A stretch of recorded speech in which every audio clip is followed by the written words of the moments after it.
আমার ছেলেরা, আমাদের ছেলেরা কোনো দলের জন্য যায় না, কোনো চেয়ারের জন্য যায়। আপনারা চেয়ার গুলো পাইছেন ঠিকই, কিন্তু আপনারা আমাদের ছেলেদেরকে ভুলে যাচ্ছেন। শুনেন, বিপ্লবীদেরকে যারা ভুলে যায় তারা বারবার অপদস্থ হয়, এটা মনে রাখবেন। এটা যদি বলেন আমার অভিশাপ, যদি বলেন সেটাই। আমার ছেলে ইশতিয়াক আহমেদ শ্রাবণ, সে ছিল এক সাধারণ ছেলে।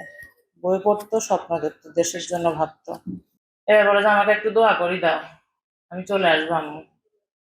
আমি জানতাম না আসলে ওই দিনটাই ওর মাথার উপরে আমার হাতটা শেষ, আর তো আদর করি নেই।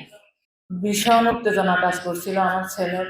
রাত্রে বললাম যে মন খারাপ, আমার বিভিন্ন দিক থেকে ফোন আসতেছে, আমাকে সবাই বলতেছে ওকে বুঝাইতেছে না কেন, ও বারবার বের হইতেছে। তা আমি বললাম যে বুঝাই দিছি, ও তো বুঝতেছে না, কি করতাম। বলে যে আম্মু কেউ না কেউ তো যাইতে হবে, এভাবে বসে থাকলে তো আর হবে না, দেশটা আমাদের। আসলে আমি হেরে গেছি আমার ছেলের কাছে, আমার ছেলে দেখাই দিছে আমরা প্রত্যেকটা শহীদদের মারা এক একটা বাংলাদেশ, কারণ আমাদের ছেলে রক্ত দিছে, আমরা বাংলাদেশের মালিক। আমার যারা রক্ত দেয় নাই তারাই দেখতেছে এখন বেশি বাড়াবাড়ি করতেছে, কিন্তু আমাদের ছেলে রক্ত দিছে, কলিজা আঘাতটা আমার।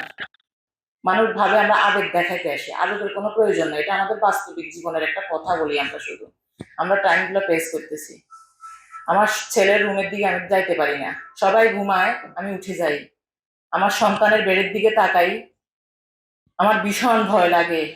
আমার ছেলের টেবিলের বইগুলা গোছানো, যে কাপড়গুলা রেখে গেছে ওগুলা গোছানো, ব্রাশটা যেভাবে রাখছে ওইভাবে, প্রত্যেকটা জিনিস, এগুলো আমি কাউকে হাত দিতে দিই নাই। আসলে শান্তি লাগে না আমাদের যখন দেখি আমাদের দেশের এই অবস্থা, এই পরিস্থিতি, তখন আরো ভাঙে যায়। আর আমার ছেলে কার জন্য গেল। আমি এখন এই প্রশ্নটা হাঁটি হাঁটি বাসায় বলি। আমার ছেলের কাপড়গুলা যখন আমি কিছুদিন পর পর আমার ছেলের কাপড়গুলো আমি ধুই।